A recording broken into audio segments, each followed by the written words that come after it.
Toda historia tiene un principio, incluso la historia del universo. Hace unos 13.700 millones de años, un acontecimiento misterioso puso el universo en marcha, con una explosión. El momento de creación de cada átomo, cada estrella y cada galaxia. Pero nuestra historia narra lo siguiente: el cómo durante miles de años hemos ido componiendo una imagen del universo, cómo lo desentrañamos gracias a la ciencia y descubrimos nuestro lugar en él. Veremos cómo se desarrolló todo, desde el chamán al científico. Estudiaremos el Big Bang.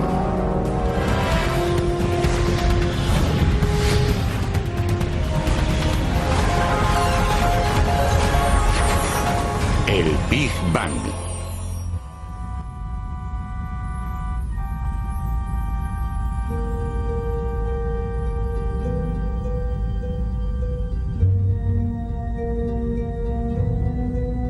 Durante miles de años hemos recopilado lo que observamos en el cielo en libros que podrían llenar una biblioteca hasta los topes. Reunimos gran cantidad de conocimientos sobre nuestro universo, cómo empezó y cómo terminará. Es una tarea en progreso. El guión aún se está escribiendo, la tinta aún no se ha secado. ¿Por dónde empezamos? Hagámoslo por el principio. Empecemos con una gran explosión.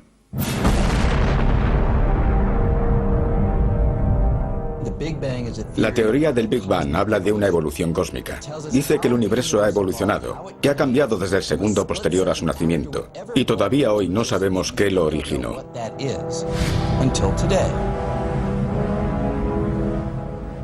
Cuando observamos el universo y nos fijamos en las demás galaxias distantes, vemos que todas se apartan de nosotros, que se desplazan alejándose a enorme velocidad. Es algo que nos hace pensar en el pasado más remoto. Deduces que en algún momento, puede que hace 13.000 o 14.000 millones de años, todo lo que había debía de estar comprimido en un solo punto de una densidad inimaginable. Somos conscientes de que no conocemos toda la historia, pero en la historia de la física nunca se ha sabido todo. Se han hecho deducciones que han ido ganando exactitud y que han desvelado verdades cada vez más hermosas e interesantes. El Big Bang es nuestra teoría para explicar el origen del universo. Pero durante mucho tiempo nadie se preguntaba sobre el origen del universo. O se asumía que el universo siempre había existido y era algo eterno. Incluso los científicos fueron reacios al principio a aceptar el Big Bang. El término se mencionaba en tono burlón. Con todo, el Big Bang en realidad es una contradicción porque no fue grande y no hubo estallido. No fue grande porque creemos que el universo surgió de una partícula ínfima de alguna clase. Y no hubo estallido porque no había aire que transportara las vibraciones. De modo que lo del Big Bang es en cierto modo una denominación inexacta, pero el nombre cuajó. Y también la teoría. En este momento diría que la teoría del Big Bang es una parte sólida de la ciencia tal como la entendemos. A cualquiera que no la acepte, la comunidad en general lo considerará un chalado. Pero aceptarla y entenderla son dos cosas distintas. La teoría del Big Bang todavía no proporciona todas las respuestas que la ciencia busca para explicar cómo nació nuestro universo. A lo que los cosmólogos se refieren cuando hablan sobre la teoría del Big Bang es solo una descripción del resultado de la explosión. La teoría convencional del Big Bang no dice nada sobre qué explotó, por qué explotó o qué ocurrió antes de que explotase. Ahora mismo, en este preciso segundo, estamos en lo que resultó del Big Bang. Todo lo que vemos, oímos, paladeamos, olemos y tocamos es el resultante. El Big Bang es en realidad nuestro universo en evolución y expansión. Para nosotros, en general anclados a nuestro pequeño planeta rocoso, la imagen del universo empieza con la Tierra. Esta es la Tierra, con base de silicio y oxígeno y un núcleo metálico. La superficie es sobre todo agua. Está llena de vida y rota una vez cada 24 horas mientras orbita alrededor de una estrella llamada Sol cada 365 días. Este es el Sol, en su mayoría hidrógeno y helio. La temperatura de su superficie es de casi 5.500 grados centígrados. Para alimentarse, nuestro Sol convierte 700 millones de toneladas de hidrógeno en 695 millones de toneladas de helio cada segundo. El Sol es parte de un sistema solar formado hace unos 4.500 millones de años, integrado por la Tierra y otros 7 planetas en órbita, desde Mercurio a Neptuno. Y no es un sistema estacionario. Nuestro sistema solar surca el espacio a 215 kilómetros por segundo, girando en círculo, como parte de un enorme conjunto de estrellas y sistemas estelares. Puede haber 200.000 millones de estrellas en el conjunto denominado galaxia de la Vía Láctea, y aproximadamente 6.000 millones de esas estrellas poseen sistemas planetarios como el nuestro. Nuestro sistema solar orbita en el centro de la Vía Láctea, en uno de sus ramales externos.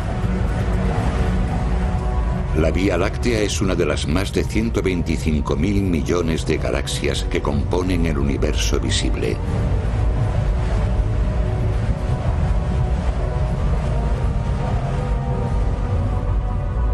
Este es el universo.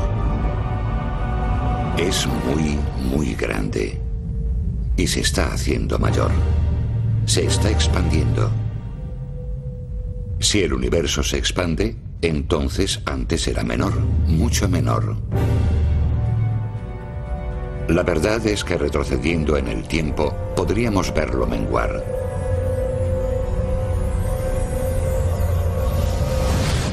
Retrocediendo lo suficiente, el universo sería menor que una galaxia.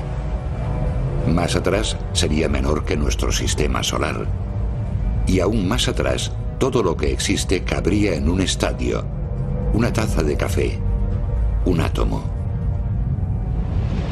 Hace 13.700 millones de años, el universo era menor que la parte más ínfima de un átomo. Increíblemente pequeño. Después, algo ocurrió.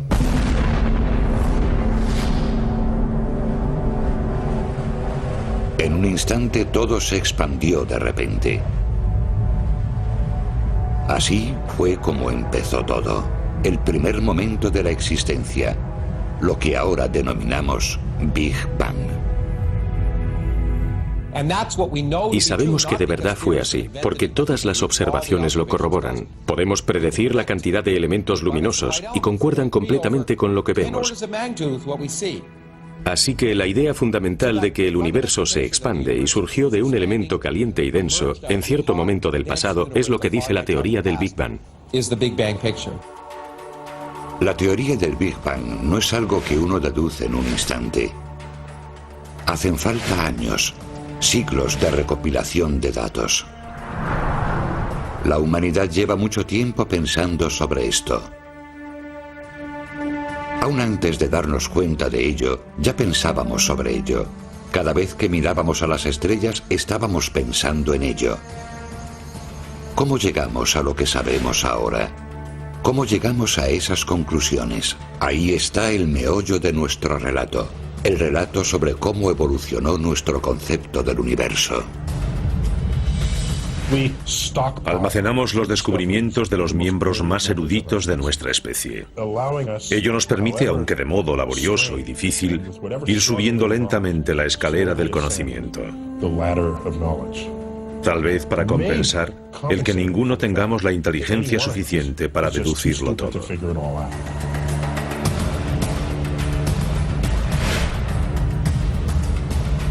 Entonces, ¿dónde empezamos?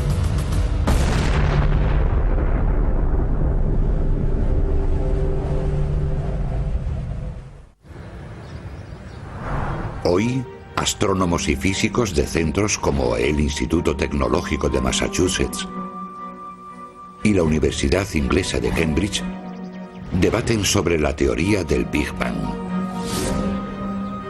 Pero la conversación empezó hace mucho tiempo, antes de que nadie oyese hablar del Big Bang, antes de que nadie supiese lo que el cielo era en realidad.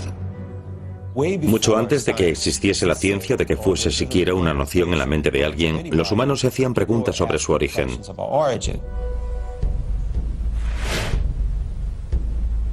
Cuando el hombre primitivo miraba al cielo, lo veía dominado por el sol cálido que proporcionaba la vida.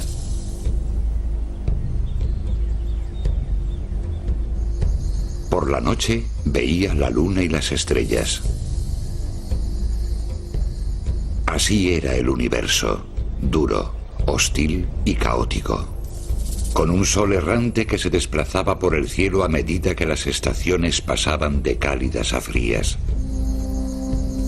Los pobladores primitivos necesitaban entender su mundo para poder sobrevivir en él. La gente no tenía control sobre la naturaleza. El equilibrio entre lo esperado y lo inesperado hizo que la gente asociase la naturaleza a los dioses para establecer alguna relación con ellos.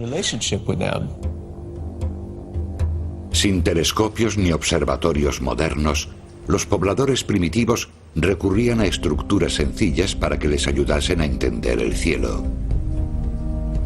En lugares como Stonehenge en Inglaterra o Chichén Itzá en México, intentaron conectar con el cielo, considerado morada de los dioses. Eran sencillos instrumentos de observación y utensilios de análisis que ayudaban a entender el universo cambiante. Estamos en la parte oriental de Alemania, a unos 100 kilómetros al sur de Berlín, en un pueblo llamado Goseck. Uno de los monumentos más antiguos relacionados con el Sol, la Luna y las estrellas se encontró aquí. Este es el Observatorio Solar de Goseck. Se construyó hace 7000 años y fue utilizado por los primeros agricultores para calcular la época del año.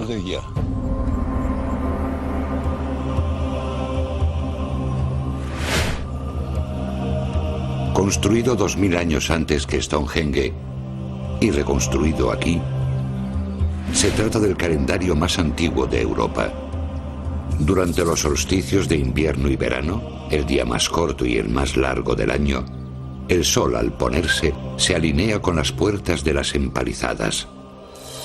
El saber esas fechas ayudó a aquellos pobladores a entender el sol que daba la vida. El cielo nocturno es un reloj. Es un reloj gigantesco que tenemos delante de los ojos y permitía que los antiguos calculasen cuándo plantar, cuándo cosechar. En otras palabras, su sustento dependía de que entendiesen los cambios del sol y del cielo. Esta idea de la astronomía, la predicción del mundo natural basándose en los cambios del cielo, acaba mezclada con las teorías de la astrología, la creencia de que las variaciones del cielo determinan nuestro destino. Un meteoro indica una victoria militar. Una nueva estrella, el nacimiento de un rey. Por entonces, la astronomía pronosticaba el movimiento de las estrellas. La astrología pronosticaba cómo nos afectaban esas estrellas. Según la mentalidad de entonces, era muy difícil separar ambas cosas. Si entendías el funcionamiento del cielo, sabías cuál iba a ser tu futuro. Los astrólogos dividieron el cielo en sectores ya en el siglo VI a.C. Vieron formas en las estrellas y denominaron a los sectores según esas formas: Aries, Tauro y Géminis eran 3 de ellas. Pero mientras los astrólogos observaban el cielo estrellado para adivinar el futuro, también observaban y aprendían cómo iba cambiando el cielo. Debido a la superstición, surgieron los primeros pasos de la observación científica. Considero que la ciencia es un viaje que nuestra especie lleva haciendo unos 2500 años. Para intentar entender con la mayor profundidad posible el universo, las leyes del universo, la estructura del universo, el por qué ocurren las cosas, cómo evolucionan y cuáles son las fuerzas que gobiernan el cambio. Pero a veces la simple observación puede llevar a conclusiones erróneas del todo. Cuando observamos el universo, pensamos que estamos en el centro de él, que el universo gira en torno a nosotros, que las estrellas surcan el cielo nocturno, el sol lo surca durante el día, y entonces pensaban que la Tierra estaba inmóvil y que el cielo rotaba a su alrededor. Pero esa impresión está completamente equivocada. La Tierra no está inmóvil, no es el centro de nada. A lo largo de la historia de la cosmología, la Tierra se ha ido apartando inexorablemente del escenario central. Con todo, la recopilación de datos siguió adelante. Mediante las matemáticas, los antiguos griegos proporcionaron información más detallada sobre nuestros vecinos celestes más conocidos, el Sol y la Luna. Ya en aquel entonces, hace 2000 años, sabían que la Tierra se curva y observando las sombras calcularon el tamaño de la Tierra con un margen de error inferior al 10%. También calcularon la distancia de la Tierra a la Luna y el valor aproximado de la distancia entre la Tierra y el Sol. Es decir, que los antiguos no eran estúpidos.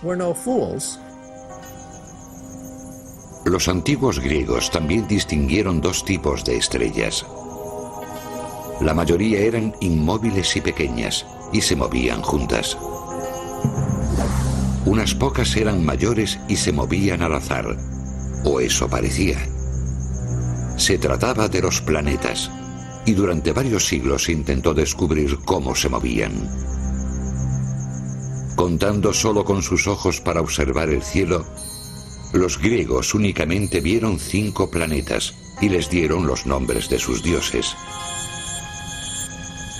Hoy los conocemos por su denominación romana: Mercurio, Venus, Marte, Saturno, Júpiter. La astronomía antigua aceptaba una concepción del universo enunciada en el siglo IV a.C. por el filósofo griego Aristóteles, quien imaginó la Tierra en el centro del universo, con un sol, una luna, estrellas y planetas girando elegantemente en torno a ella, en esferas cristalinas perfectas. El universo de Aristóteles era finito, era una gran esfera, o más bien como una cebolla con varias esferas concéntricas. El astrónomo del siglo I, Ptolomeo, mejoró la teoría de Aristóteles, detallando con precisión la senda de los planetas, que no se movían en absoluto al azar. Mediante complejos movimientos circulares denominados epiciclos, Ptolomeo pudo explicar sus rutas preestablecidas y sus cambios de velocidad. En otras palabras, el esquema de Ptolomeo predecía con exactitud el comportamiento futuro de los planetas, otro paso en el viaje del hombre hacia la comprensión y el control del universo. El esquema tolemaico era muy complejo. Representaba a todos los planetas describiendo espirales y tenía lógica, pero estaba equivocado. El que puedas predecir algo no quiere decir que entiendas los principios fundamentales que lo rigen. El esquema tolemaico no plasmaba el universo con exactitud, pero no era esa su intención. Fundamentalmente demostró que la posición de los planetas podía calcularse en cualquier momento pasado o futuro. Demostró una comprensión matemática sobresaliente. Curiosamente, la astronomía pareció estancarse durante siglos después de eso. Es más, tras la caída de Roma en el 476 después de Cristo, la astronomía cayó en el olvido. Europa se fragmentó en pequeñas potencias y gran parte de la sabiduría de los griegos se perdió. 1000 años después, una nueva teoría se enfrentaría a las creencias aceptadas sobre el funcionamiento del cielo y haría que la humanidad avanzase otro paso hacia la teoría del Big Bang. Durante el siglo XV después de Cristo, una teoría llamada heliocentrismo decía que el Sol, y no la Tierra, era el centro del universo. Aquello horrorizó al clero cristiano, que consideró que contradecía la palabra de Dios. Si Dios había creado la tierra y al hombre a su imagen y semejanza, entonces la tierra y sus piadosos habitantes tenían que ser el centro de todo. Irónicamente, el paladín del universo dominado por el Sol era un piadoso diácono eclesiástico de Fromburgo, Polonia, llamado Nicolás Copérnico. Era administrador de una diócesis. Se ocupaba de recaudar los impuestos, de ayudar a las personas enfermas, pero además también se dedicaba a la astronomía. A Copérnico le desconcertaba la compleja mecánica celeste de Ptolomeo, pero halló una solución elegante cuando quitó la Tierra del centro del sistema solar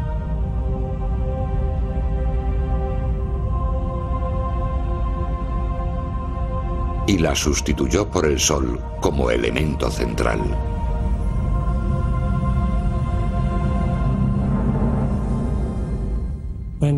Cuando Copérnico puso a girar los planetas alrededor del Sol, descubrió que el planeta Mercurio, que gira en torno a él en unos 3 meses, quedaba automáticamente el más cercano al Sol.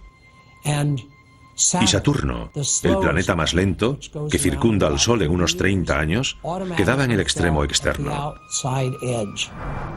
Copérnico escribió: de ningún otro modo se halla una conexión más exacta y armoniosa entre el tamaño de la órbita y su duración.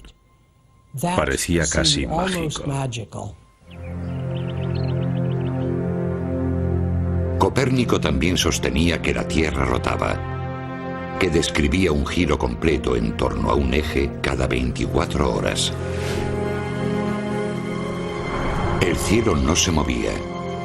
Éramos nosotros. El viaje de las estrellas a través del cielo nocturno era una mera ilusión creada por la rotación de la Tierra. Seguramente, temiendo represalias de la Iglesia, Copérnico no quiso publicar su teoría hasta que estuvo en su lecho de muerte en 1543. Pero su libro, De las revoluciones de las esferas celestes, le allanó el camino a Johannes Kepler, nacido en 1571, y paladín de la observación científica. Kepler fue el verdadero héroe, porque fue quien se atrevió a anunciar al mundo entero que el Sol tenía que ser el elemento central.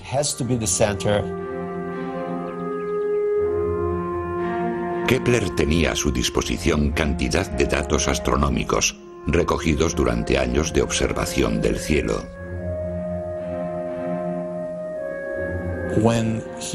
Al reflexionar sobre sus observaciones y hacer cálculos, vio que no solo el Sol era el centro del sistema solar, sino que lo de los círculos perfectos era erróneo.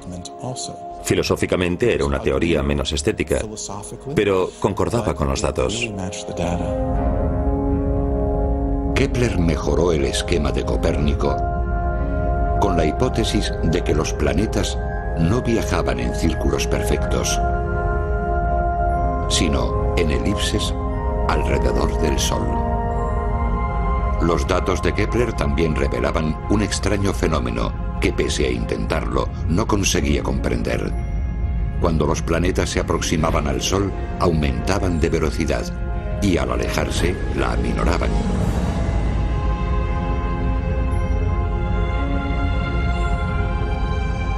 Esos dos elementos, el Sol como centro del cosmos y la variación de velocidad de los planetas, eran la mejor explicación para lo que vemos aquí en la Tierra. De repente y por primera vez, la teoría del Sol como centro da mejores resultados que la de la Tierra como elemento central. Además, no solo los datos la respaldan, sino que hace lo que la ciencia debe, es decir, realiza pronósticos exactos. Pero aunque una incógnita cósmica se solucionó, seguía habiendo otra. Kepler vio que el Sol influía en la velocidad de los planetas durante su viaje por el espacio. ¿Pero cómo? Antes de que alguien se ocupase de ese misterio, entre religión y ciencia, estalló un conflicto que se ha prolongado hasta hoy.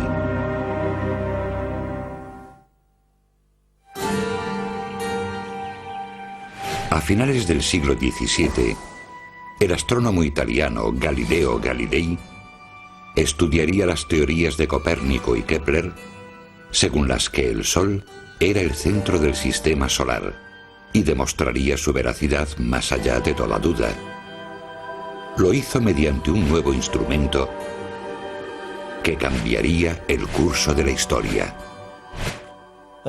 El telescopio, en cierto sentido, es el instrumento científico más blasfemo, más sedicioso, el más revolucionario y el instrumento más maravilloso.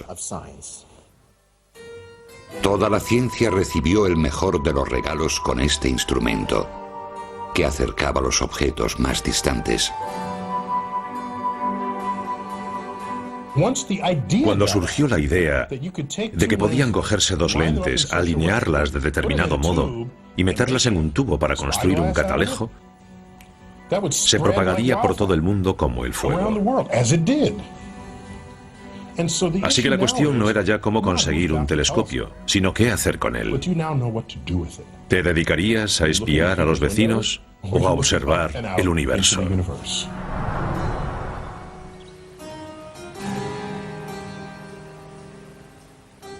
Galileo mejoró el diseño en 1609, puliendo él mismo las lentes y haciendo un telescopio con una capacidad nunca antes lograda de 30 aumentos.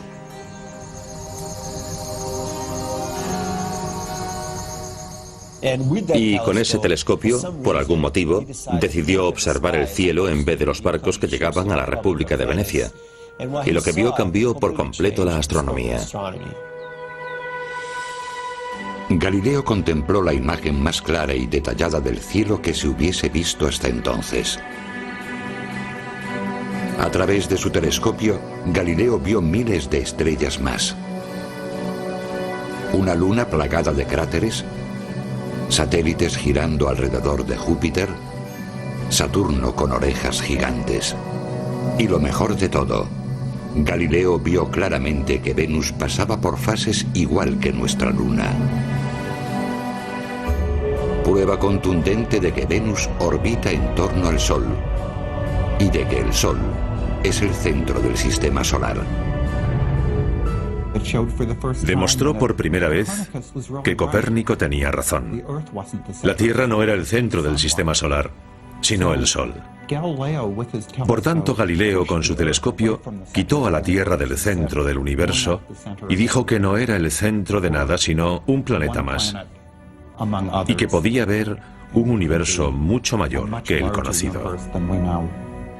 Lo que Copérnico había supuesto por razones estéticas, lo que Kepler había deducido mediante el cálculo y las matemáticas, Galileo lo demostró. Galileo lo vio. Y Galileo lo anunció. Los antiguos habían visto todo lo que se podía apreciar a simple vista. Hizo falta un nuevo instrumento para ir más allá. El telescopio marcó la diferencia entre los astrónomos antiguos y los modernos. El dogma eclesiástico secular, que afirmaba que la Tierra era el centro del universo, resultaba ahora equivocado. Estando la Iglesia Católica aún tambaleándose por el cisma de la Reforma Protestante, el descubrimiento de Galileo parecía ir en contra de las Escrituras. Peligroso para una iglesia que se sentía asediada, y peligroso para el científico que lo defendiese. No obstante, Galileo, católico devoto, publicó sus observaciones en un libro titulado El mensajero de las estrellas en 1610. Sorprendentemente, la Iglesia acogió bien los hallazgos de Galileo al principio. Si Galileo hubiese obrado con algo más de cautela, quizás no habría tenido problemas. Una famosa cita del cardenal Baronius, un predecesor suyo, decía: "La Biblia nos dice cómo ir al cielo, no cómo funciona el cielo". Al final, La caída de Galileo no se debió a su incapacidad para convencer a la Iglesia de sus teorías, sino más bien que intentó interpretar las Escrituras por sí mismo, al margen de la Iglesia. Tengo que citar a San Agustín, que dijo que si se hallaba una interpretación de las Escrituras que pareciese contradecir los conocimientos probados, habría que reconsiderar esa interpretación de las Escrituras. Pero la Iglesia, preocupada por lo que consideraba una amenaza a su poder, no podía admitir la interpretación bíblica de Galileo. En 1633, después de que Galileo publicase otro libro que defendía que el Sol era el centro del universo, el Papa lo convocó para ser juzgado por herejía. Le obligan a renunciar a sus ideas basadas en Copérnico, lo cual al parecer hizo arrodillado ante el tribunal.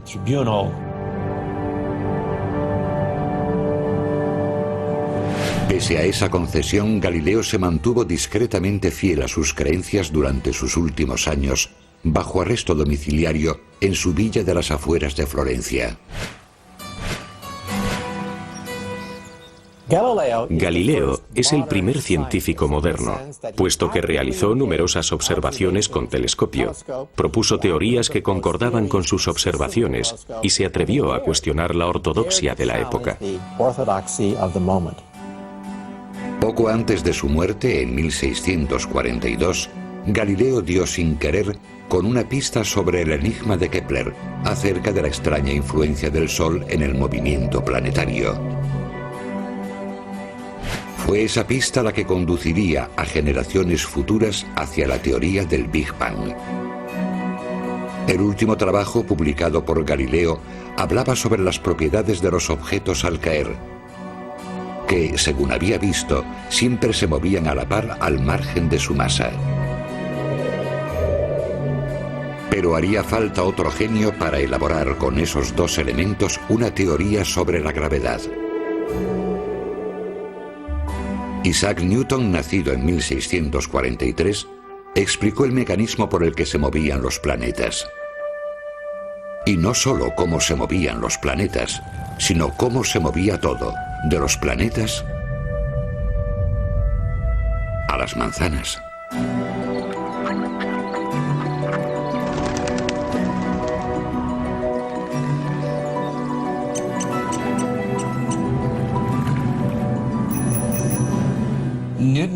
Newton poseía una inteligencia superior.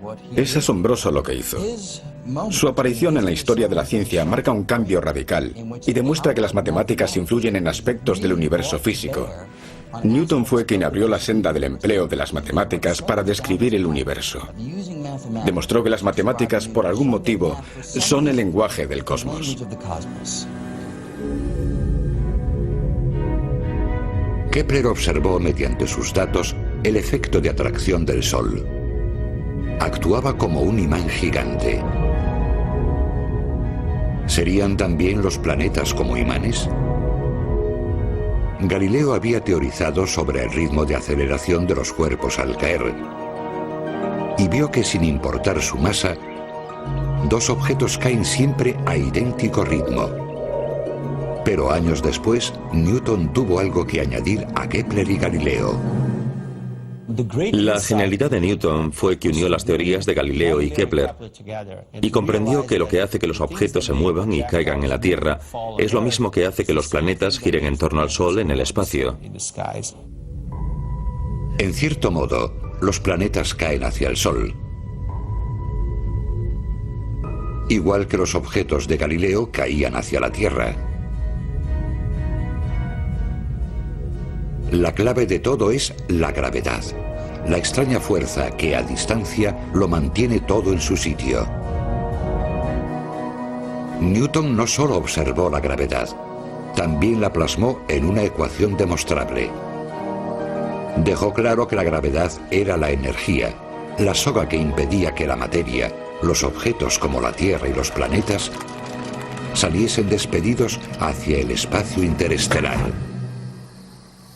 La gravedad, la fuerza de atracción que afecta a toda la materia del universo, proporciona orden al universo. y la gravedad está descrita por la ciencia de la física. Newton creó la física.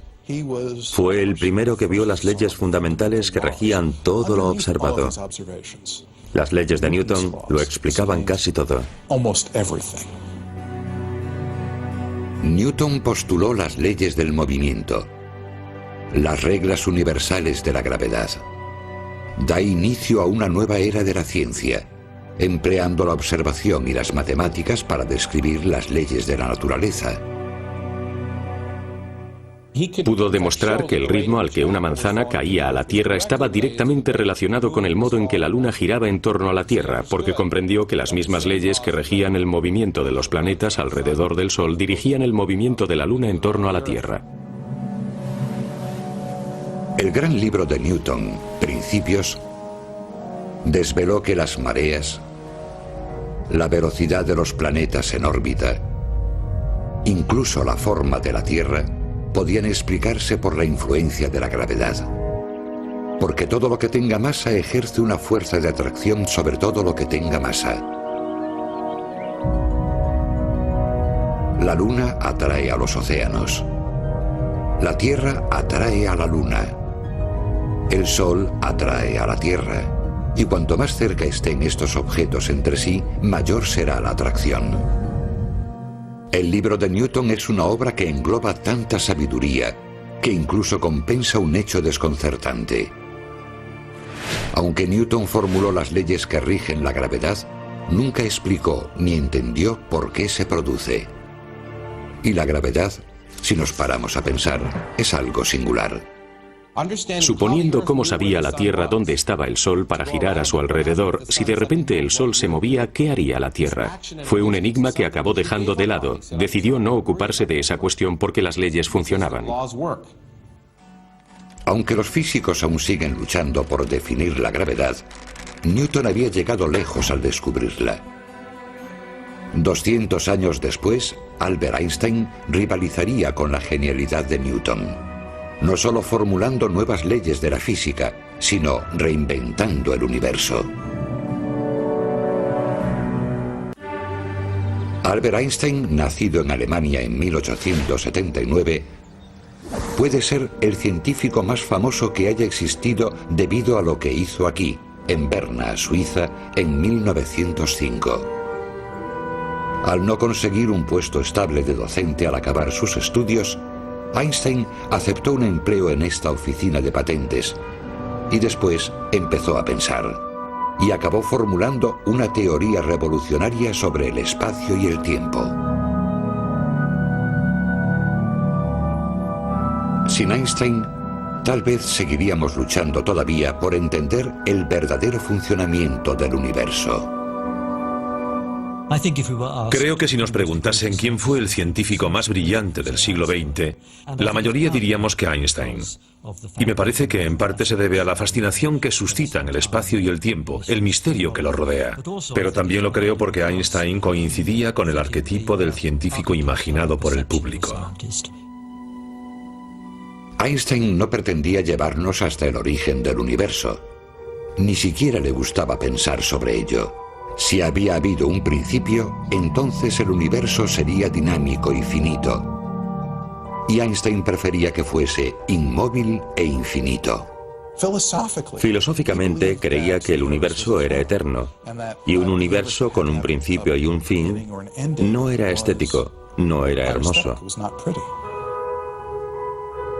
La idea de que el universo era infinito y eterno era ya antigua, asumida por científicos como Einstein porque era más fácil pensar en el universo como algo siempre existente en vez de algo que se había creado. ¿Creado cómo? ¿Por medio de qué? Por desgracia para Einstein, la nueva comprensión de fuerzas como la gravedad le llevaría a deducir que el universo no era eterno. Las ideas de Einstein eran tan extrañas que resulta casi más fácil imaginarlas aplicadas a un mundo caótico de circo.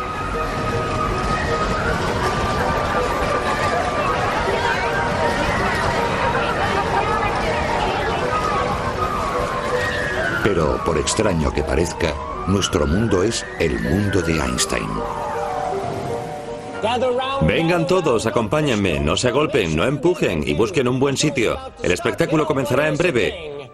Procuren no perder detalle. Vamos, señoras y señores, entren en el mundo de Einstein, donde las cosas son siempre lo que parecen, pero no siempre como uno espera. En primer lugar, el propio y genial Einstein.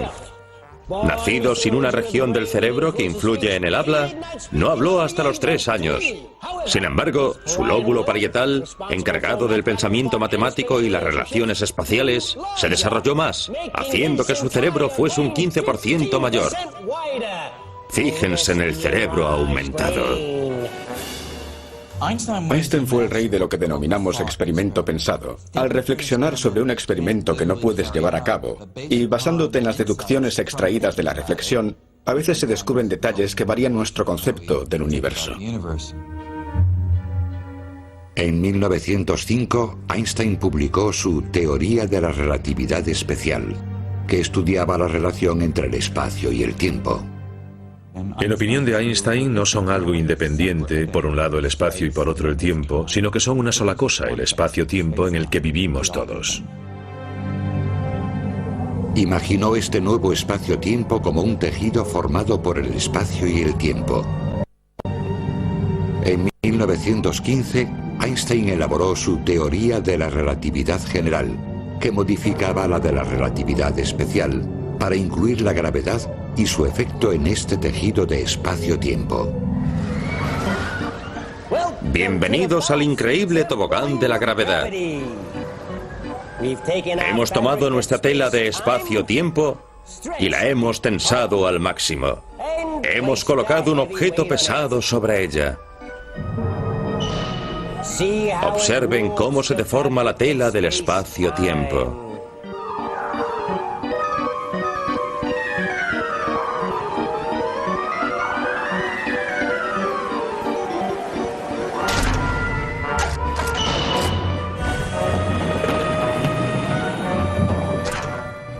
Cuando hacemos rodar la bola por la tela, por arte de magia parece verse conducida o atraída hacia el gran objeto del centro.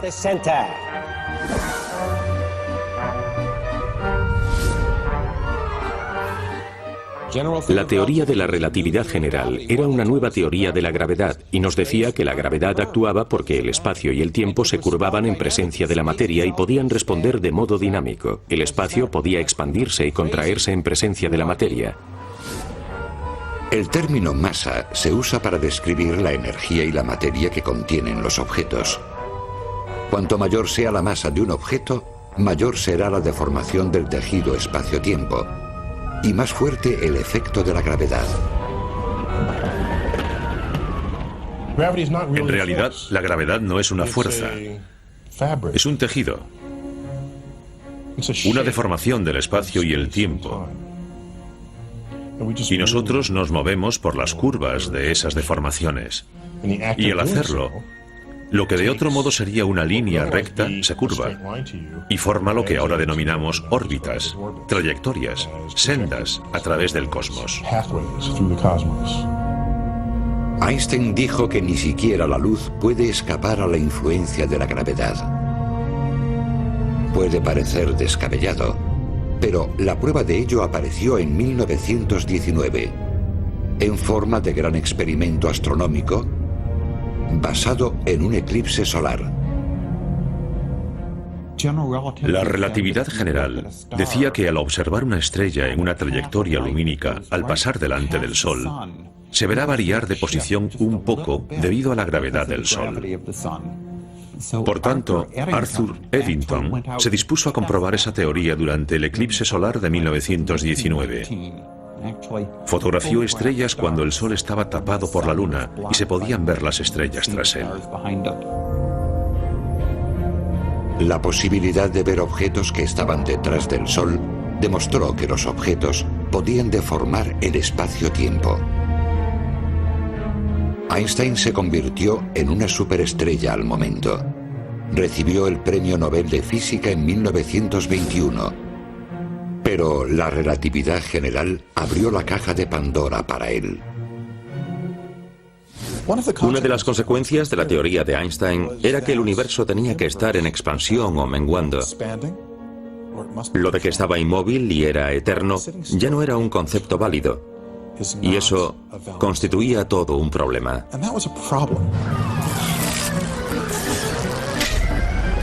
Un problema, porque si introducimos una masa en el universo inmóvil de Einstein,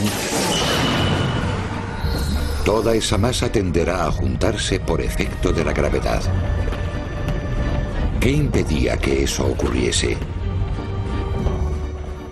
Cuando pones materia en un universo esférico, la materia se atrae entre sí y todo es inestable. Para impedir que la gravedad destruyese el universo, Einstein imaginó una fuerza igual y opuesta a la gravedad. Esa fuerza constante contrarrestaba el efecto de la gravedad para conseguir un universo estático. Einstein buscó esa constante cósmica, convencido de que estaba oculta en sus ecuaciones, pero se equivocaba. Puede decirse que si Einstein hubiese tenido valor, habría reconocido que el universo inmóvil en el que él creía no era compatible con la teoría que había formulado. De hecho, la teoría de la relatividad indicaba que el universo no estaba inmóvil, sino expandiéndose. Siéntense, amigos, y disfruten del proyector mágico del espacio-tiempo. Observen cómo el universo, unido por 4 dimensiones, avanza en el espacio-tiempo.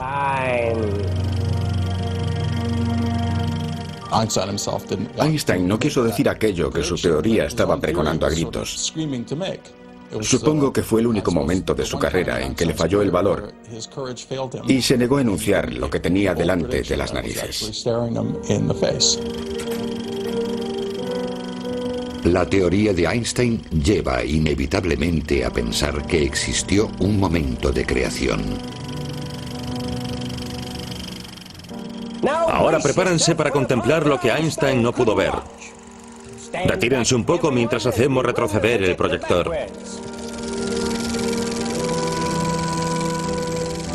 Pese a lo que Einstein creía, su teoría apuntaba a un universo dinámico, que una vez fue mucho más pequeño. El universo mengua hasta el tamaño de un átomo. Einstein no se atrevió a dar ese paso, pero otros lo harían. Un universo dinámico y en expansión encaja perfectamente con la teoría del Big Bang.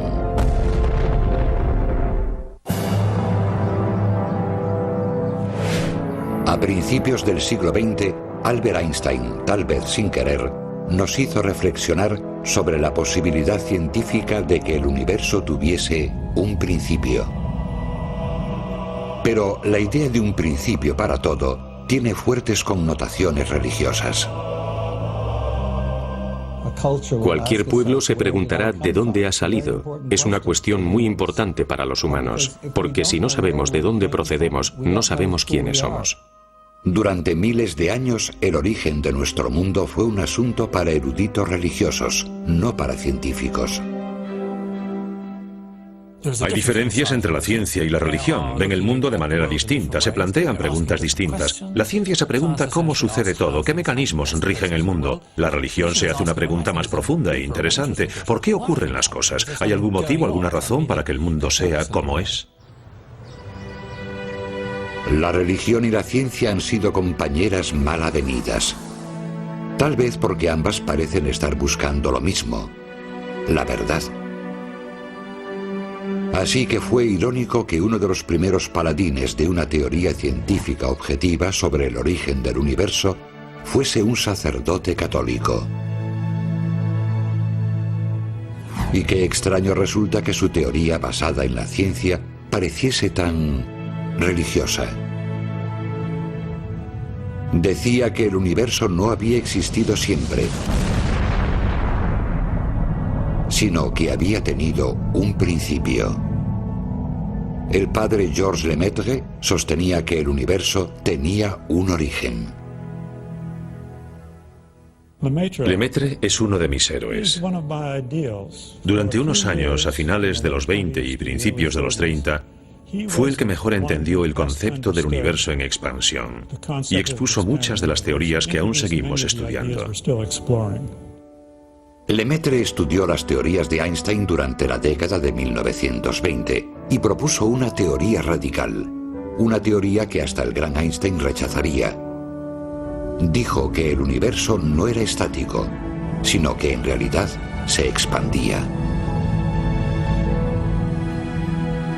Lemaitre estudió las ecuaciones de Einstein sin prejuicios. Y cuando vio que esas ecuaciones indicaban que el universo se expandía y por tanto había sido menor en el pasado, decidió tomarse en serio esa conclusión. Si el universo se estaba expandiendo, razonó Lemaitre, era menor ayer de lo que es hoy. Por tanto, debía de haber sido en su origen increíblemente pequeño.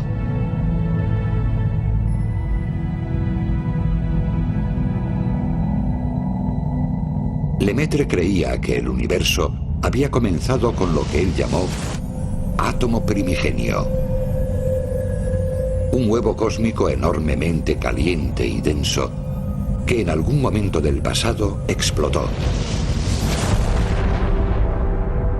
poniendo en marcha el universo y llevando a la formación de todo lo que conocemos.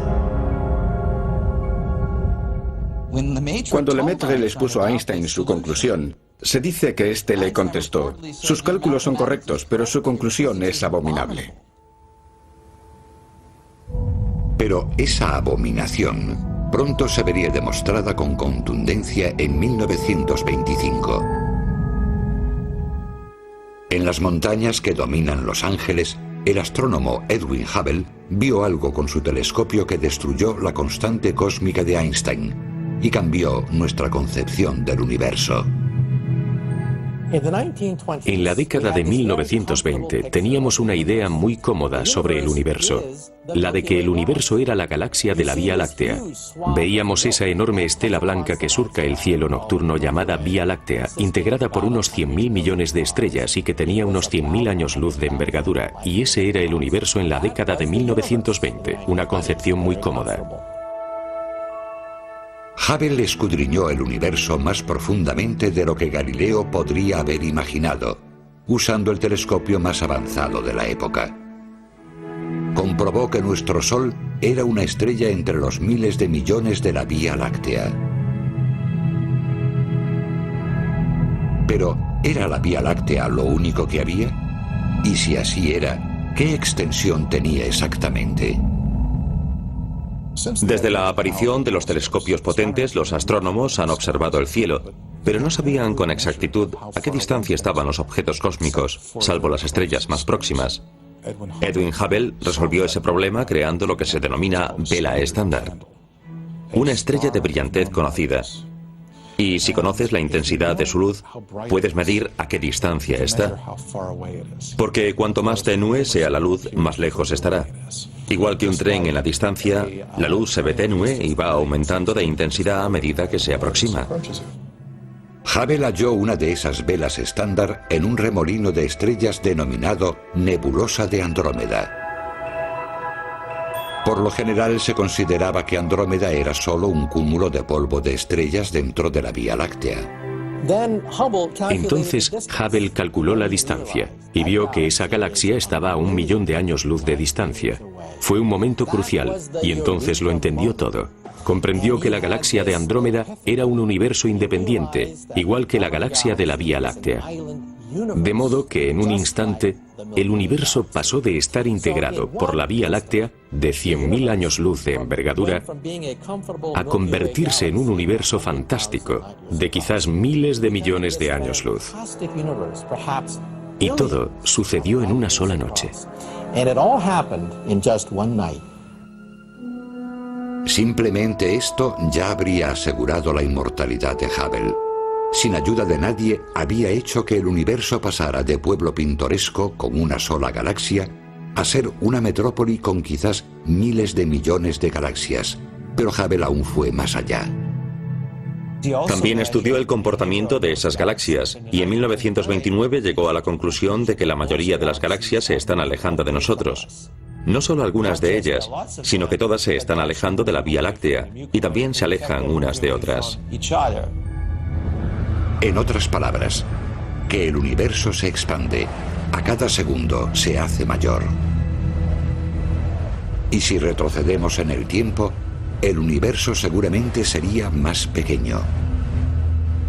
Basándose en la velocidad de expansión que había medido, Hubble podía calcular la edad del universo.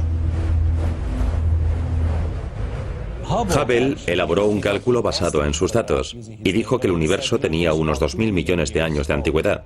No podía estar bien porque ya se sabía que la Tierra era mucho más antigua. Hubble estaba en el buen camino.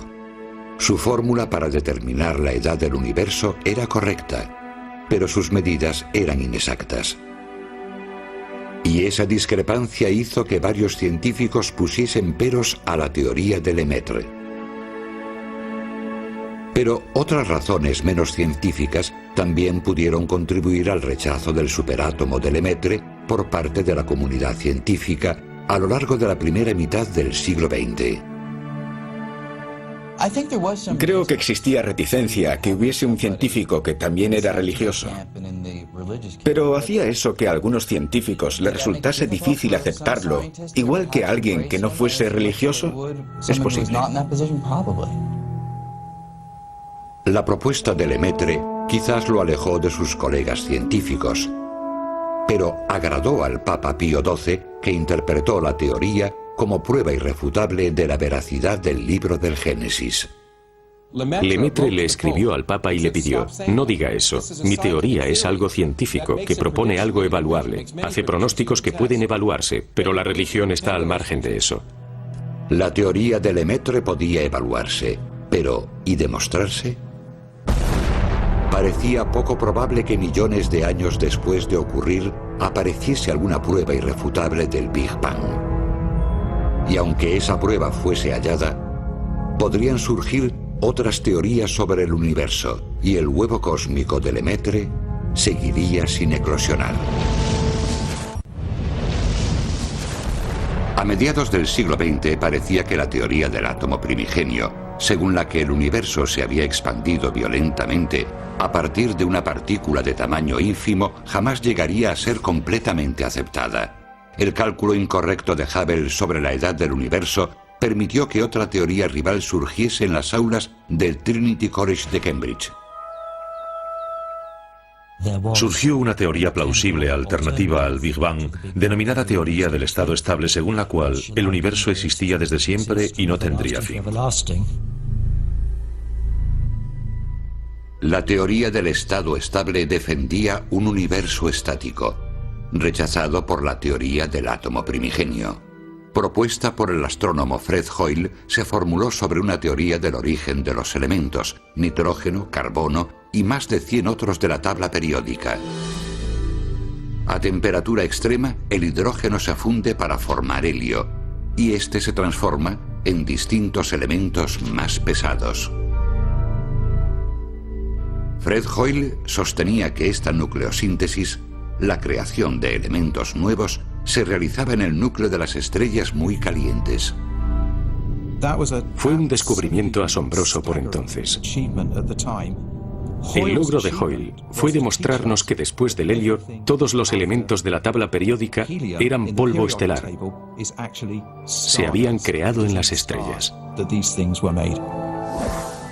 Pero la teoría no podía justificar la formación del hidrógeno, ni de la mayoría del helio del universo, porque las primeras estrellas debían de estar hechas de hidrógeno ya existente. Ese hidrógeno existente constituye más del 74% del universo detectable. Hoyle esquivó el problema adoptando la teoría ampliamente aceptada de que el hidrógeno y el helio siempre habían existido. De hecho, en opinión de Hoyle, todo el universo había existido siempre. No tenía principio ni fin, sino que era estático. En pocas palabras, un universo estático es un universo que siempre ha existido, siempre ha tenido el aspecto de ahora, siempre ha tenido la misma densidad media e idéntica temperatura. Pero había una pequeña pega. Ya se sabía que el universo se estaba expandiendo. Cuando la distribución de la materia se expande, se vuelve más diluida.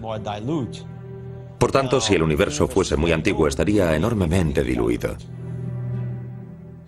Hoyle subsanó esa pega asumiendo que en algún lugar del universo se estaba creando materia constantemente. Pero la constante creación de materia fue algo que no convenció a los físicos. Y Hoyle sufrió el azote, por así decirlo, del físico ruso George Gamow, admirador del átomo primigenio de Lemaitre. Gamow solía estar presente en esos debates y siempre le hacía preguntas capciosas a Hoyle. Preguntas que la teoría de Hoyle no era capaz de responder. Gamow recurrió a los átomos, igual que hizo Hoyle, para apoyar su teoría rival.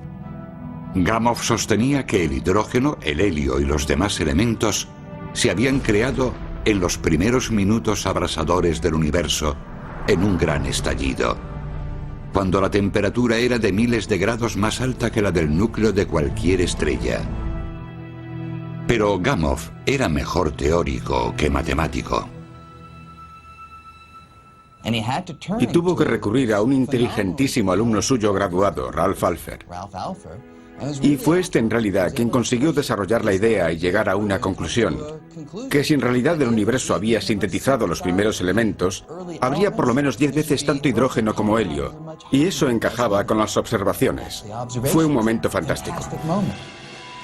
Alpher y su compañero Robert Herman pulieron el pronóstico de Lemaitre sobre el calor remanente detectable de la creación, una prueba contundente que apoyaba el Big Bang. George Gamow y sus alumnos plantearon algo muy sencillo. Si en el Big Bang hubo tanto calor, entonces la réplica, la luminiscencia, el eco de la explosión no podía haberse enfriado aún. Por tanto, el residuo debería poder medirse hoy. Por desgracia, en 1949, ninguno tenía los telescopios adecuados para medir la radiación o el calor remanente del momento de la creación. Y en aquel momento había otros problemas con la teoría del Big Bang. No ofrecía explicación para el origen de los elementos aparte del hidrógeno y el helio. Por otra parte, el estado estable estaba teniendo amplio eco en los medios. La teoría del estado estable era popular entre el público, porque Fred Hoyle era un maestro de la propaganda y se ocupó de vender bien su idea descabellada. Irónicamente, el término Big Bang fue acuñado por Hoyle en 1949, durante uno de sus populares programas de radio. Posteriormente lo usó como término burlón. Creo que tenían una relación bastante agria. No veían de igual modo la mayoría de las cosas sobre las que pensaban. Pero creo que Hoyle se llevó la peor parte en las batallas y me parece que luchó más por sus ideas de lo que merecían. Pero claro, es mi opinión personal. Fred era una persona muy inteligente e innovadora. Tenía ideas a raudales, algunas buenas y otras malas, y no siempre sabía distinguir entre unas y otras. En la década de 1960, el cálculo erróneo de Hubble sobre la edad del universo se había corregido para obtener datos más exactos, resolviendo una de las pegas de la teoría del Big Bang. Con todo, parecía que la batalla entre el universo estable y el Big Bang terminaría en tablas. Pero entonces, de pronto, los científicos hallaron la prueba contundente, una casi tan antigua como el propio universo. Su descubrimiento condenó una de las dos teorías a la papelera de la historia. Durante 500 años la ciencia ha luchado por descubrir de dónde procedemos. Ahora los astrónomos luchan por resolver el enigma de cómo empezó todo. Poco imaginaban que el cosmos les susurraba la respuesta, pero no podían oírla. Ese susurro tomó la forma de calor residual generado cuando el universo explotó y nació. La radiación que Georges Lemaitre predijo estaba presente, pero no contaba con herramientas para oírla. En 1965 los científicos tenían esas herramientas. El residuo, el eco, las réplicas del Big Bang tenían que poder captarse hoy. Pero se tardó unas 2 décadas en tener instrumental lo bastante potente para consolidar la teoría de George Gamow y sus alumnos sobre la radiación residual. La historia de esa radiación es como la de los policías Keystone. Por una parte estaban George Gamow y sus alumnos, tenían la teoría, los cálculos, pero no contaban con instrumental para confirmarla. Por otra parte estaba un grupo de Princeton que conocía su trabajo, pero poseía un instrumental muy primitivo, no lo bastante sensible. El grupo de Princeton incluía a Robert Dicke y algunos compañeros, los cuales apoyaban la teoría de Lemaitre y querían buscar pruebas sólidas de ella. Mi profesor, Bob Dicke, tuvo la idea de buscar esa radiación residual del Big Bang. Con él trabajaban 2 jóvenes muy brillantes, David Wilkinson y Peter Rowell. Los convenció de que debía construir el radiómetro Dicke para buscar esa radiación. Era un disparo al azar. Así que esos 2 compañeros construyeron el radiómetro, lo orientaron hacia el espacio y empezaron a buscar. Y entonces Bob Wilson y Arnold Penzias recibieron noticias sobre ese experimento. Penzias y Wilson eran 2 científicos que no trabajaban en la teoría del Big Bang, sino en satélites de comunicaciones para los laboratorios Bell de Holmdel, Nueva Jersey. Empleaban el enorme radiotelescopio de Bell, pero no conseguían una lectura limpia. Solo captaban ruido estático. Se trata de algo que es ruido al azar. Y ese ruido es muy similar a lo que se escucharía al sintonizar un televisor o un receptor FM en un canal vacío. No vimos lo que esperábamos. La antena recibía más radiación de la que debería. Lo primero que pensamos es que tenía que haber algún fallo para que recibiésemos tal exceso de ruido. ¿Qué era ese ruido tan extraño y de dónde procedía? ¿Era una interferencia errante de la cercana ciudad de Nueva York? ¿Señales de aviones? ¿Excrementos de paloma dentro de la bocina del telescopio? No dudamos de la física. Fuese lo que fuese, tenía que tener un origen, pero se nos estaban agotando las ideas sobre qué podía ser. Lo cierto es que aquella radiación misteriosa procedía de todas partes, de todas direcciones, de todos los rincones del espacio. A Penzias y Wilson les parecía descabellado. Pero Penzias y Wilson habían encontrado por casualidad lo que Dicke y sus colaboradores estaban buscando, lo que Gamow, Alpher y Lemaitre habían predicho. Habían hallado la prueba sólida que demostraba que el universo no era eterno.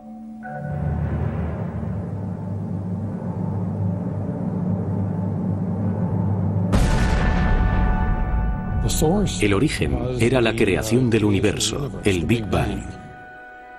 Penzias y Wilson y el equipo de Princeton publicaron sus hallazgos en artículos independientes en el Astrophysical Journal en 1965. Su investigación destruyó la teoría del estado estable de Hoyle de un plumazo. Por fin, el Big Bang encajaba en el rompecabezas del universo. La teoría moderna del Big Bang es un logro destacado y nos permite configurar una imagen de cómo era el universo antiguamente, cuando era solo un pequeño fragmento de un segundo de vida y estaba comprimido a una densidad y temperatura enormes. Y partiendo de ese estado denso primitivo podemos entender en general cómo se expandió y enfrió el universo, cómo se formaron los primeros átomos en determinado momento, cómo en una etapa posterior se formaron las primeras estructuras que configuraron las primeras estrellas, las galaxias y con el tiempo los planetas y las personas. En un hospital de Bélgica en 1966, el moribundo Georges Lemaitre se alegró de la noticia. Y no fue él solo. Gamow y su equipo también se sintieron justificados. Habíamos defendido un punto de vista distinto sobre el universo. Y mira por dónde resultó que estábamos en lo cierto. Así que te sientes respaldado. Por su colaboración en el descubrimiento, Penzias y Wilson obtuvieron el premio Nobel en 1978. Aunque la teoría del estado estable de Hoyle había perdido su validez, la que formuló sobre la nucleosíntesis no fue rechazada. Aunque la mayoría de los científicos sostiene que el hidrógeno y la mayoría del helio se crearon en los primeros momentos del Big Bang, tal como creía Gamow, los demás elementos más pesados, como el nitrógeno y el carbono, se crearon después, en los núcleos calientes de las estrellas y en explosiones de supernovas, tal como sugirió Hoyle. Así que, en esencia, tanto Gamow como Hoyle tenían razón. Pese a esta vindicación parcial de la nucleosíntesis, Hoyle, que murió en 2001, nunca aceptó el Big Bang. No entendía por qué les entusiasmaba a todos tanto un universo que hubiese tenido un principio concreto en lo que supongo que creería el pasado reciente, unos miles de millones. Jamás aceptó esa teoría. Pero el resto de la comunidad científica, casi unánimemente, sí la aceptó. El que hayamos descubierto que hubo un principio nos permite ahora plantear una serie de preguntas sobre cómo empezó todo. Y resulta interesante, muy estimulante. Porque te planteas, ¿cuándo empezó? ¿En qué era distinto al de hoy? ¿Qué cambios ocurrieron entre entonces y ahora para crear el universo que conocemos hoy? Pero aceptar la teoría del Big Bang y pensar que es perfecta son dos cosas diferentes. Había pegas en los detalles de la teoría, problemas en expansión.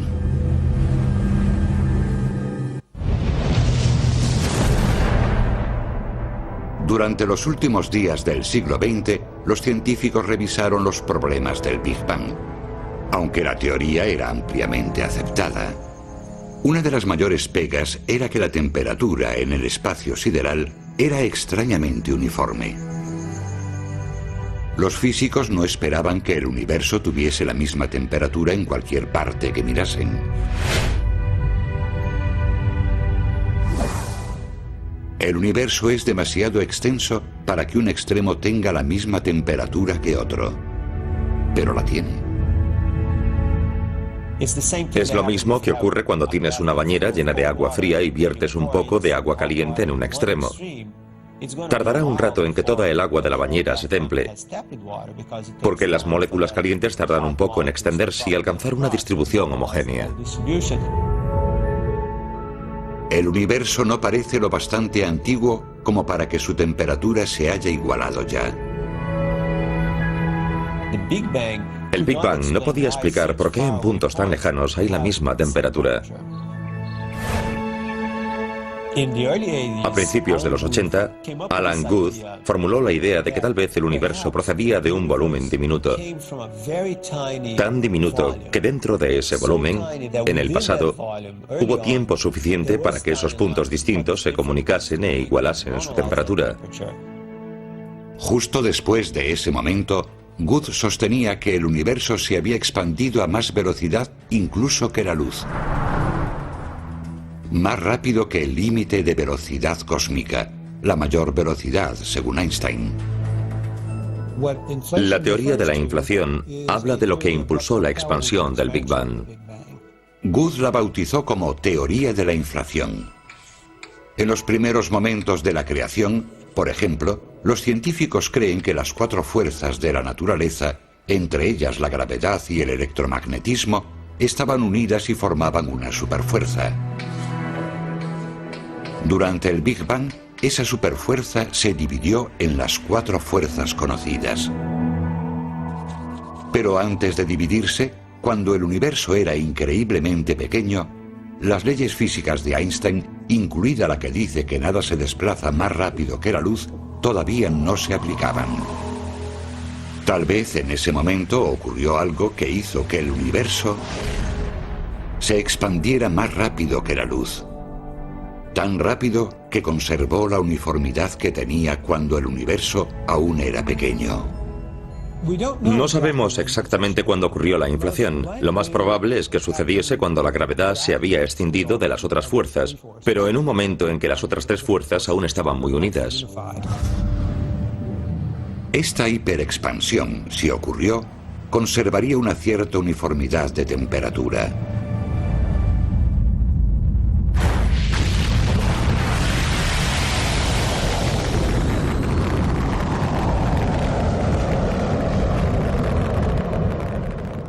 El 3 de junio de 2001, la NASA lanzó un satélite con capacidad para despejar las dudas, para hallar la verdad sobre la teoría de la inflación de Guth. La sonda Wilkinson de anisotropía de microondas, o misión WMAP, proyectaba fotografiar el calor fósil remanente del Big Bang que Penzias y Wilson habían hallado. En otras palabras, la NASA quería una foto de la infancia del universo, para compararla después con el aspecto del universo de hoy. En febrero de 2003, los científicos recibieron las primeras imágenes que el satélite tomó del universo en su infancia, cuando tenía solo 380.000 años. La claridad de los datos dejó atónitos a los científicos. La reacción de los científicos al ver aquello fue decir, ¡caramba! Era tal y como se había especulado tiempo antes. Era probable que la inflación hubiese ocurrido. A un lego en la materia, la imagen del satélite le parecerá un huevo de tordo moteado. Pero para los científicos, esto era la piedra Rosetta estelar. Estas formas representan las semillas que después crearon las amplias extensiones de estrellas y galaxias de hoy. Además de apoyar con contundencia la teoría de la inflación de Guth, los datos también aportaron pistas concretas sobre la edad, composición, forma y evolución del universo. Hasta hace unos cuantos años, la cosmología era muy distinta a otras ciencias, simplemente porque había más teorías circulando que datos.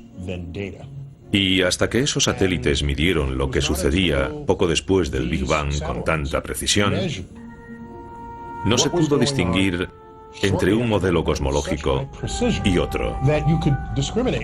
Entonces se pudieron obtener datos numéricos sobre la extensión del universo, la edad del universo, el ritmo de expansión del universo y el contenido del universo.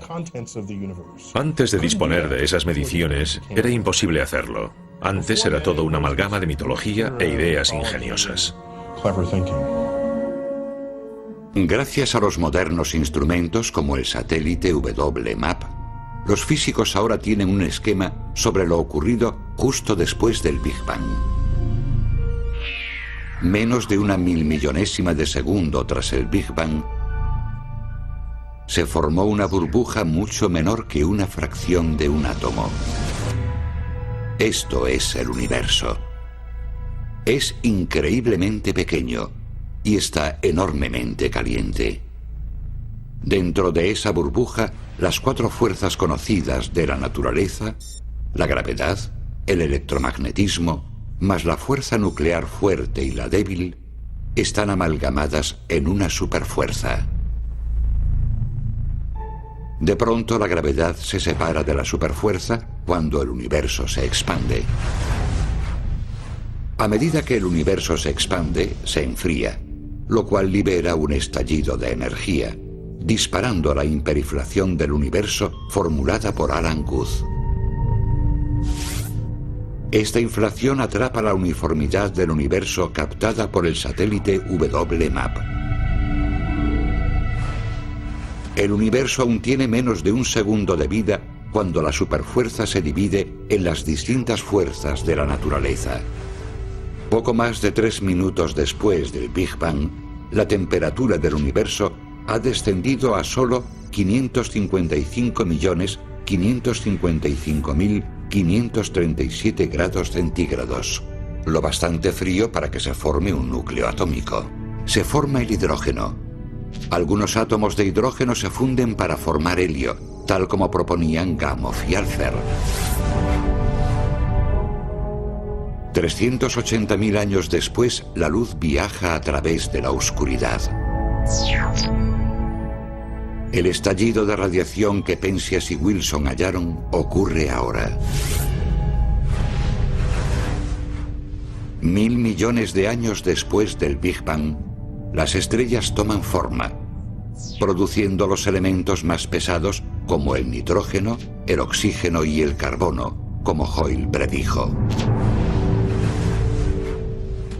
Pasados unos 9.000 millones de años, la materia y la gravedad se unen para formar una estrella perfectamente típica. La presión crea calor en su núcleo.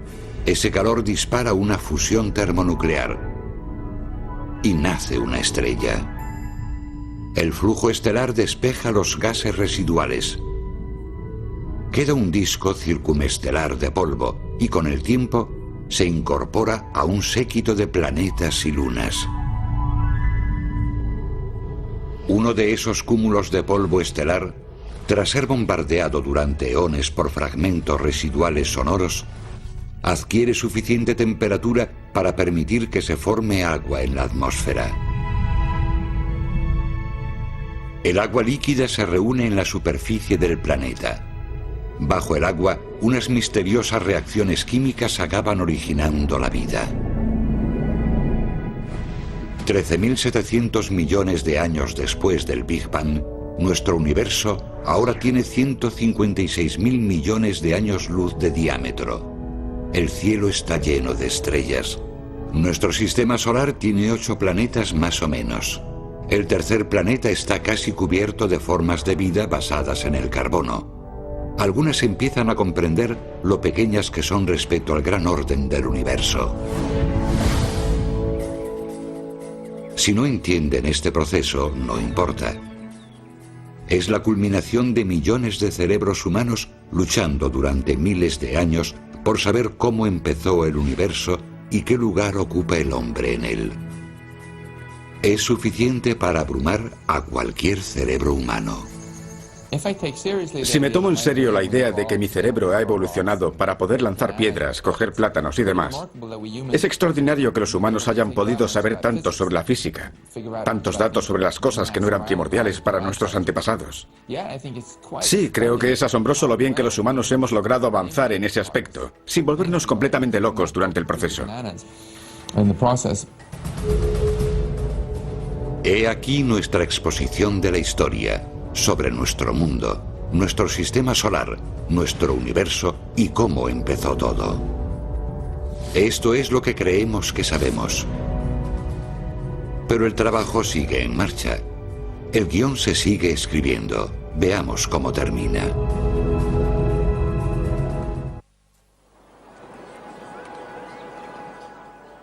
La ciudad de Nueva York.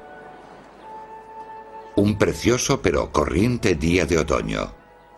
Como los miles que ha habido y los miles que habrá, hasta que no haya más días de otoño.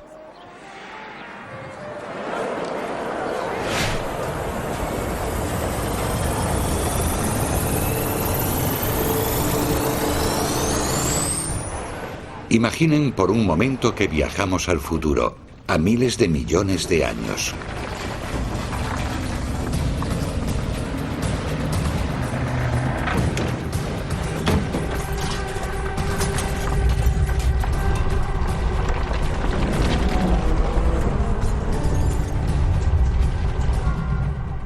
Después del fin de la raza humana y de todas las criaturas vivientes de la Tierra. Imaginen que estamos en el futuro a 5.000 millones de años.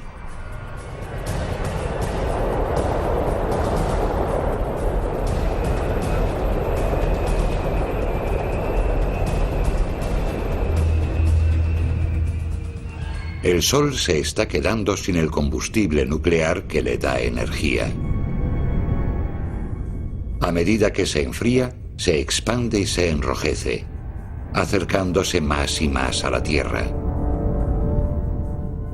Se traga a Mercurio y a Venus. El agua de la Tierra se evapora y la Tierra se funde de nuevo. Cuando el combustible se agota, el núcleo del Sol acaba contrayéndose, mientras pasa de ser un gigante rojo a una enana blanca. Las capas externas del Sol en expansión, llamadas nebulosa planetaria, se dispersan por el espacio en forma de tenues velos de gas brillante. Los planetas que sobreviven a este proceso, los más distantes, como Saturno y Neptuno, se ven totalmente transformados por él. La nebulosa planetaria barre sus atmósferas gaseosas, dejando atrás pequeños núcleos rocosos y metálicos.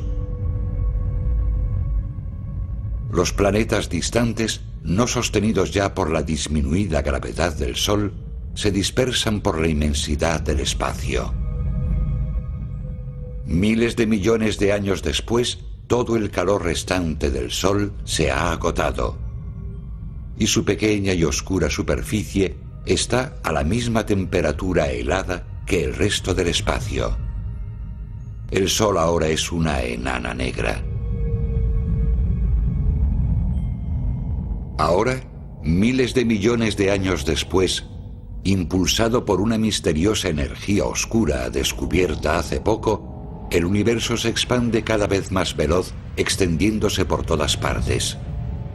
A gran escala y a escala nuclear, la expansión vence a la gravedad y se destruye todo.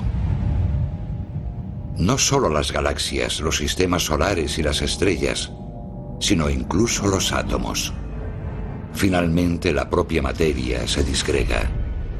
Esto es el Big RIP, el gran descanse en paz para nuestro universo, el legado de la energía oscura, esa sustancia que aún desconocemos.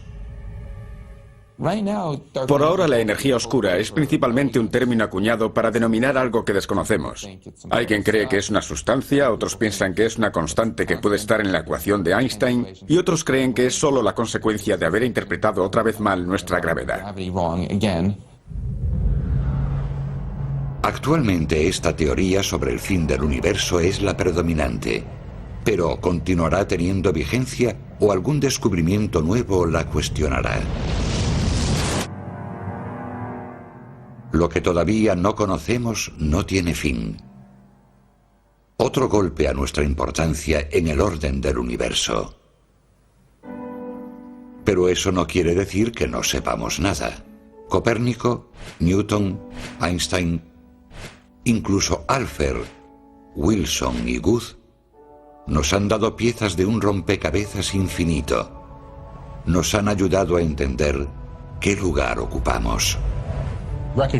El ver que las propias moléculas que forman nuestro cuerpo, que los átomos que forman las moléculas son rastreables hasta el crisol, que en un tiempo fueron los núcleos de las estrellas masivas, que expulsaron sus vísceras químicamente ricas a la galaxia, enriqueciendo las inmaculadas nubes de gas con la química de la vida, y que por tanto todos estamos ligados unos a otros biológicamente, a la Tierra químicamente y al resto del universo atómicamente, es algo estupendo.